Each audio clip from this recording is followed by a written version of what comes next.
Hello friends, welcome to my YouTube channel exam helper. आज हम बात करेंगे मल्टीकल्चरिज्म। मल्टीकल्चरिज्म हमारा क्या होता है, इसे हम हिंदी में बोलते हैं बहुसंस्कृतिवाद।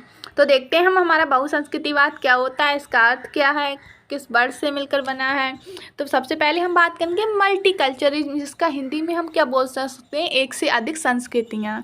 जो हमारी एक से अधिक संस्कृति आपस में मिलती हैं तो क्या बनाती हैं, बहुसंस्कृतिवाद का निर्माण करती हैं। अब जो मल्टीकल्चरिज्म है वो टू वर्ड्स, पहला हमारा मल्टी, दूसरा हमारा कल्चर। मल्टी मीन्स मैनी, जिसके हम बोलते हैं अनेक, culture means way of life. जो हमारा multiculturalism two words, multi plus culture, multi means many, अनेक, कल्चर वे ऑफ लाइफ, एक से अधिक संस्कृतियाँ।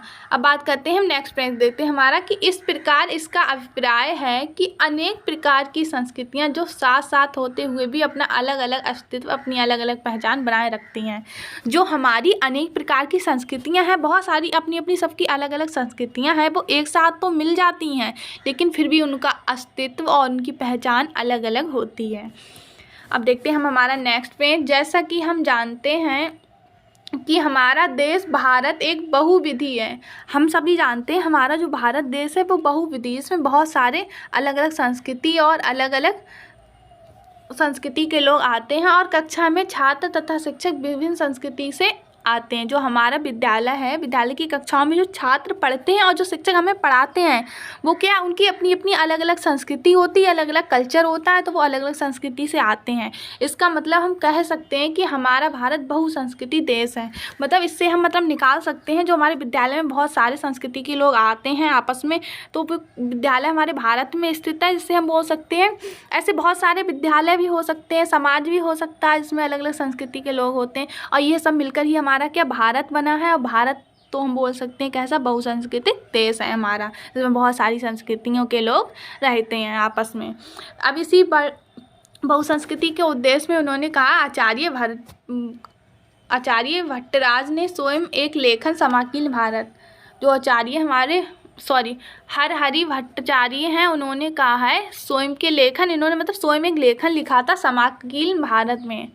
लेखन का नाम क्या है, समकालीन भारत में। इन्होंने बहुसंस्कृतिवाद को इस प्रकार स्पष्ट किया कि भारतीय संविधान उन नीतियों का साधन है जिनमें यहाँ बहुसंस्कृतिवाद में वृद्धि हुई है। जो हरहरि भट्टाचार्य हैं, उन्होंने अपने स्वयं के लेखन, उन्होंने स्वयं समकालीन भारत में बहुसंस्कृतिवाद के बारे में लिखा है। इन्होंने कहा इस प्रकार स्पष्ट किया है बहुसंस्कृतिवाद को कि भारतीय संविधान है हमारा जो उन नीतियों का साधन है जिनसे यहाँ बहुसंस्कृतिवाद में क्या हुई है, वृद्धि हुई है। किसने लिखा है, ये भट्टाचार्य ने। अब बात करते हैं हम आगे कि अतः बहुसंस्कृतिवाद विभिन्नता में एकता पर आधारित है। हमारा जो बहुसंस्कृतिवाद क्या है, विभिन्नता में एकता पर। आप विद्यालय ही ले लो, बहुत अलग अलग संस्कृति के लोग आते हैं लेकिन मिलकर के एक साथ पढ़ते हैं, लिखते हैं, मतलब एकता पर आधारित है। ऐसा समाज जिसमें विभिन्न संस्कृति तथा धार्मिक, क्षेत्रीय, जातिगत के लोग परस्पर एक रूम में आपस में मिलजुल कर रहते हैं। अब बात आती है हमारी बहुसंस्कृतिवाद की विशेषताएं क्या क्या हो सकती हैं हमारी। तो बहुसंस्कृतिवाद के द्वारा हम क्या कहते हैं, विभिन्न व्यक्तियों को उनके लिंग भेद या कोई अन्य कारण से समाज में छोटा माना जाता है, उनको समाज में मान्यता प्राप्त हुई। मतलब बहुसंस्कृतिवाद के द्वारा क्या हुआ, जो लिंग भेद या फिर अन्य कारण से जाति वर्ग के आधार पर जिन लोगों को समाज में पहले छोटा माना जाता था, उनको समाज में क्या हुई है, मान्यता प्राप्त हुई है हमारी। दूसरा है हमारा, इसके अंतर्गत अन्य समूह की मान्यता के साथ साथ उनको सम्मान देना भी आवश्यक हो गया है। इसमें लोगों को क्या मिल रहा है, जो जिन लोगों को पहले छोटा माना जाता था जाति भेद के आधार पर, उनको क्या सम्मान दिया जा रहा है। बहुसंस्कृतिवाद में लोगों की भी सामाजिकता का भाव उत्पन्न हो गया है, क्योंकि वो लोग बहुत सारे संस्कृति के लोग आपस में मिलते हैं, बातचीत करते हैं, तो उनके बीच क्या सामाजिकता का भाव उत्पन्न हो गया है, जिसकी क्या हो रही है हमारी विशेषताएं। अब हमारा आता है बहुसंस्कृतिवाद की हमारी आवश्यकता क्यों पड़ी, इसका महत्व क्या है हमारे जीवन में। तो बहुसंस्कृतिवाद की आवश्यकता क्या है, निम्न पॉइंटों या फिर निम्न कारणों को देखकर इसकी आवश्यकता पड़ी। जो कि पहला क्या है, इसका अज्ञानता के विभाजन को कम करता है और नष्ट करता है। जो हमारे बहुसंस्कृतिवाद है वो अज्ञानता के विभाजन को कहीं ना काफ़ी हद तक कम करने की कोशिश करता है। दूसरा है हमारा, यह संवाद को प्रोत्साहित करता है। किसको, संवाद को प्रोत्साहित करता है। ये व्यक्ति में आदर्श एवं परोपकारी धारणा का विकास करता है दूसरों के प्रति। बहुसंस्कृतिवाद अनुचित मान्यताओं को खारिज करता है। जो बहुत सारी हमारी समाज में मान्यताएं बना दी जाती हैं उनको क्या करता है, खारिज करता है या फिर उनको नष्ट करता है। अगर आप हेडिंग के तौर पे लिखना चाहें तो ये इसमें ये भी लिख सकते हैं, सहयोग की भावना विकास करने के लिए, बहुसंस्कृतिवाद के द्वारा क्या, सहयोग की भावना विकास करने के लिए इसकी आवश्यकता और महत्व पढ़ो। और दूसरा, भेदभाव को ख़त्म करने के लिए लोगों में जाति लिंग भेद के आधार पर भेदभाव ना हो, लोगों को समान स्थान प्रदान किया जाए, किसी को भी ऊंचा नीचा ना समझा जाए, नागरिकता के विकास के लिए लोगों में नागरिकता का विकास हो सके। इन सभी पॉइंटों को देखकर ही हमारी बहुसंस्कृतिवाद की आवश्यकता पड़ी थी हमको।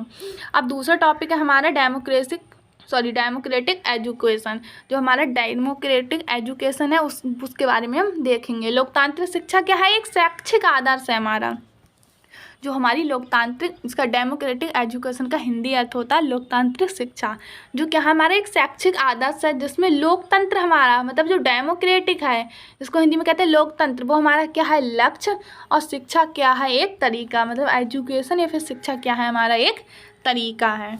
ये शिक्षा के लिए लोकतांत्रिक मूल्यों को लाता है। जो हमारा डेमोक्रेटिक एजुकेशन है वो शिक्षा का क्या है, एक शैक्षिक आदर्श है, और इसमें डेमोक्रेटिक क्या या फिर लोकतंत्र क्या है, हमारा एक लक्ष्य है, और शिक्षा क्या है, एक तरीका जो लोकतांत्रिक मूल्यों को लाता है हमारे। अब हम बात करते हैं इसकी डेफिनीशंस की। कुछ विद्वानों ने अपनी अपनी डेफिनीशंस दी थी लोकतांत्रिक शिक्षा के लिए। तो सबसे पहली डेफिनीशन है हमारी डेविल ग्रिविल के अनुसार। इन्होंने कहा लोकतांत्रिक शिक्षा वह शिक्षा है जिसमें शिक्षक और शिक्षार्थी समान रूप से कार्य करते हैं। जो हमारी लोकतांत्रिक शिक्षा है वह शिक्षा है जिसमें शिक्षक और शिक्षार्थी क्या करते हैं, समान इक्वल रूप से काम करते हैं। दूसरी हमारी है एकोप के अनुसार। इन्होंने कहा लोकतांत्रिक शिक्षा सम्मान, सहजता और प्रेम पर आधारित है। जो हमारी लोकतांत्रिक शिक्षा है वो सम्मान और प्रेम पर आधारित है। ये किसने कहा, याकोब ने। और डेविड ग्रिविल ने क्या कहा था कि लोकतांत्रिक शिक्षा वह है जिसमें शिक्षक और शिक्षार्थी क्या करते हैं, समान रूप से कार्य करते हैं। अब हम देखते हैं लोकतांत्रिक और शिक्षा के, जो लोकतंत्र है हमारा डेमोक्रेसी और शिक्षा के उद्देश्य क्या क्या हैं हमारे। तो प्रजातांत्रिक युग में शिक्षा के प्रमुख उद्देश्य हो सकते हैं। इसके मतलब 3 टाइप से हम बांटेंगे। पहला हमारा व्यक्तिगत उद्देश्य भी हो सकते हैं, दूसरा समाज संबंधी उद्देश्य भी हो सकते हैं, तीसरा हमारा राष्ट्र संबंधी। व्यक्तिगत, पर्सनली, समाज संबंधी, राष्ट्र संबंधी, 3 प्रकार के इसके उद्देश्य हो सकते हैं। अब पहली बात करेंगे हम व्यक्तिगत उद्देश्य हमारे कौन कौन से हो सकते हैं।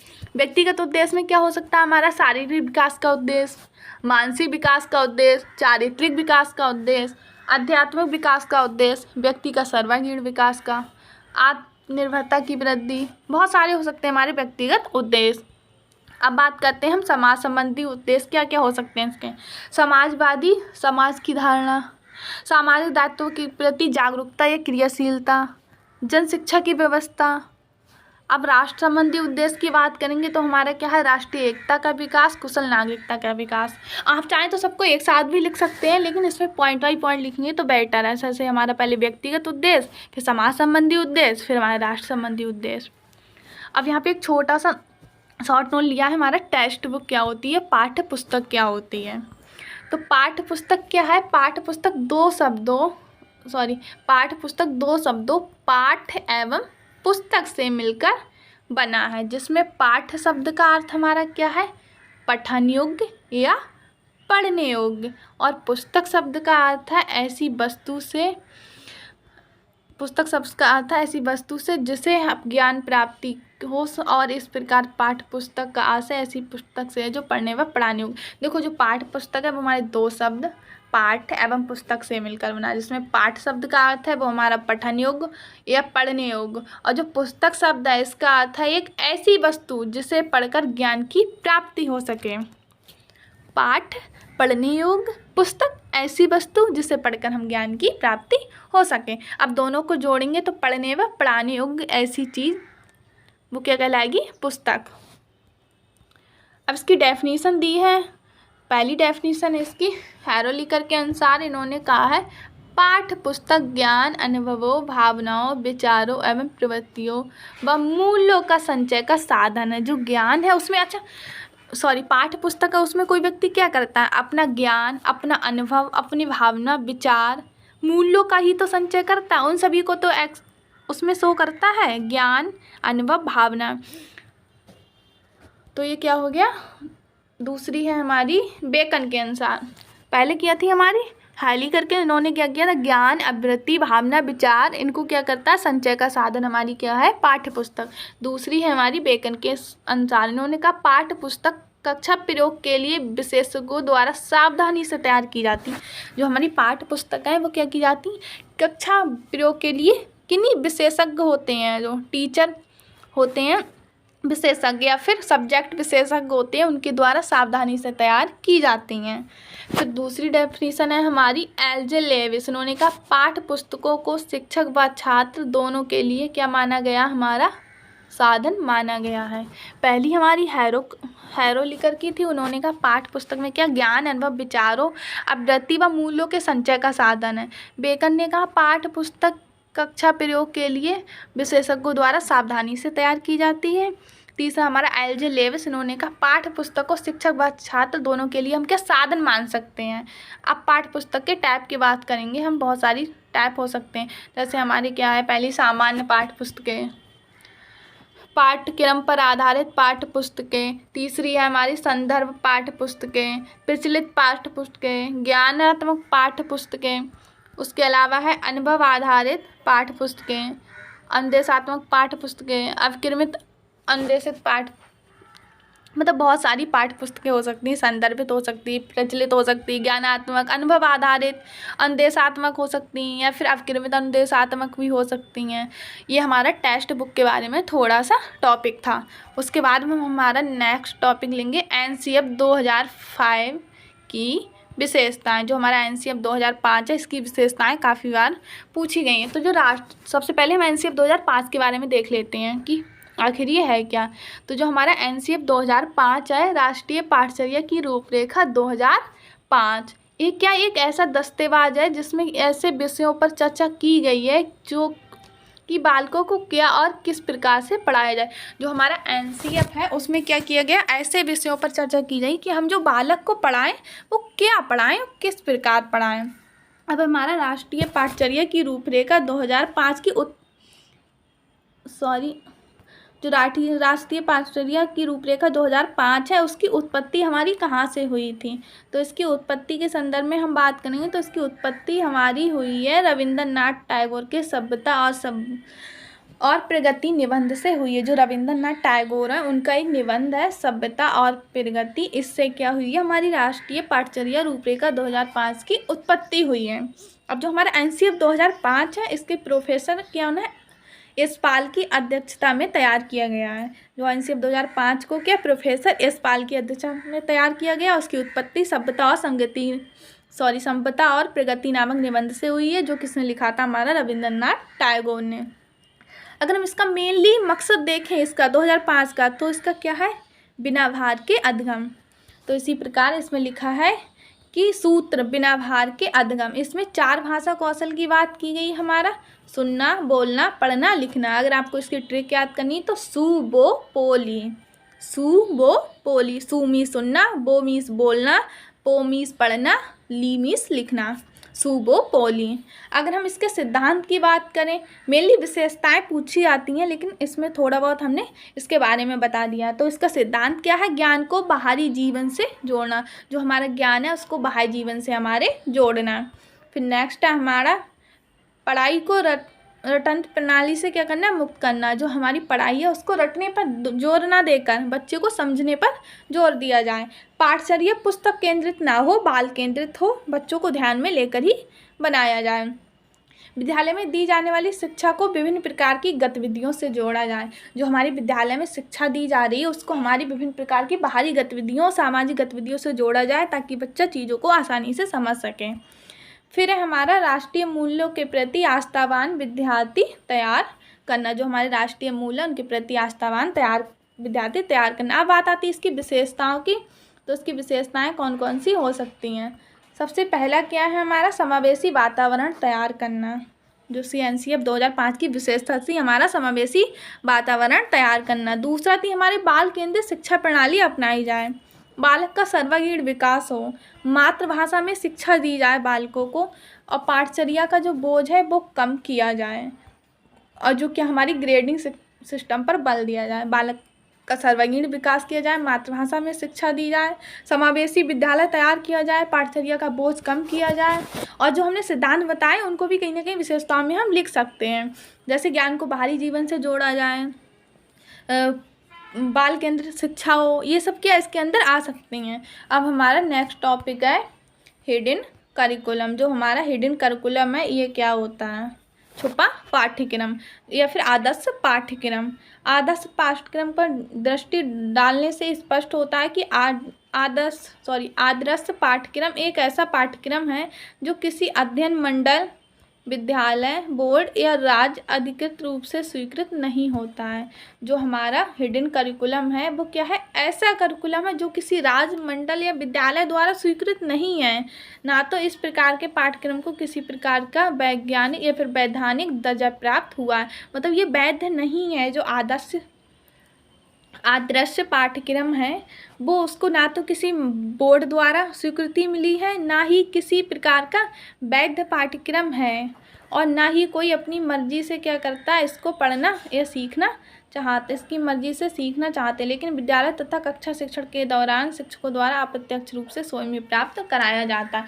जो हमारा आदर्श पाठ्यक्रम है वो ऐसा पाठ्यक्रम है जो हम विद्यालय में प्राप्त को करते हैं, लेकिन अपनी बिना मर्जी से विद्यालय द्वारा अप्रत्यक्ष रूप से हमको प्राप्त कराया जाता है, जिसमें क्या हुआ था, ना तो किसी बोर्ड की स्वीकृति है, ना ही ये हमारे लिए वैध है, और ना ही इस पाठ्यक्रम को हमारे लिए बनाया गया है, लेकिन फिर भी अप्रत्यक्ष रूप से स्वतः ही ये क्या गया हमको प्राप्त कराया जाता है। अब इसके संदर्भ में क्या है, वैज्ञानिक ने डेफिनेशन दी है, क्या नाम है इनका, रोलेड मेघन ने क्या है, एक प्रकार का आदर्श पाठ्यक्रम विद्यालयों में पढ़ाया जाता है जो विद्यार्थी को ना तो किसी अंग्रेजी पाठ में और ना ही किसी प्रार्थना सभा में पढ़ाया जाता है। वे जीवन जीने के नए रास्ते एवं अभिवृत्ति को भी अपनाते हैं। जो हमारे रोलेड मेघन है इन्होंने कहा है एक प्रकार का आदर्श पाठ्यक्रम क्या है, जो हमको विद्यालय में पढ़ाया जाता है, लेकिन विद्यार्थी को ना तो ये किसी अंग्रेजी के पाठ में ना ही प्रार्थना सभा में पढ़ाया जाता है, लेकिन क्या करता है जीवन जीने के नए रास्ते और अभिवृत्ति को अपनाते हैं। ये आदर्श पाठ्यक्रम ये क्या करते हैं, हमारे जीवन जीने के नए रास्ते को हमको बताते हैं और हमारी अभिवृत्ति है उसको अपनाते हैं। अब देखते हैं हमारा नेक्स्ट। एलन ग्रेथन ने कहा है जो वास्तव में छिपी पाठचर्या है या फिर जो हिडन करिकुलम है वो विद्यालय में संचालित पाठचर्याओं के प्रकार में से ही एक है।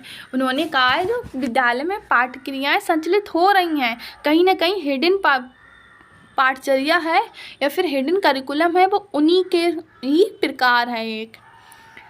अब बात आती है करैक्टरिस्टिक्स ऑफ हिडन करिकुलम। इसके क्या क्या करैक्टरिस्टिक्स हो सकते हैं? तो पहला हमारा क्या है, अनौपचारिक स्वीकृति। ये क्या है, अनौपचारिक स्वीकृति है, अप्रत्यक्ष रूप से इसका संचालन हो रहा है।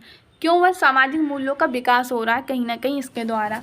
परीक्षा का अभाव, फिर हमारा अवांछित उद्देश्यों की प्राप्ति। इसके द्वारा क्या हमारे अवांछित उद्देश्यों की प्राप्ति हो रही है। और जो हिडन पाठ्यक्रम है वो सामान्य व आदर्श पाठ्यक्रम क्या कहते हैं, साथ साथ संचालन होता है। इसको एक्स्ट्रा में नहीं पढ़ाना पड़ता, साथ साथ ही इसका संचालन किया जाता है।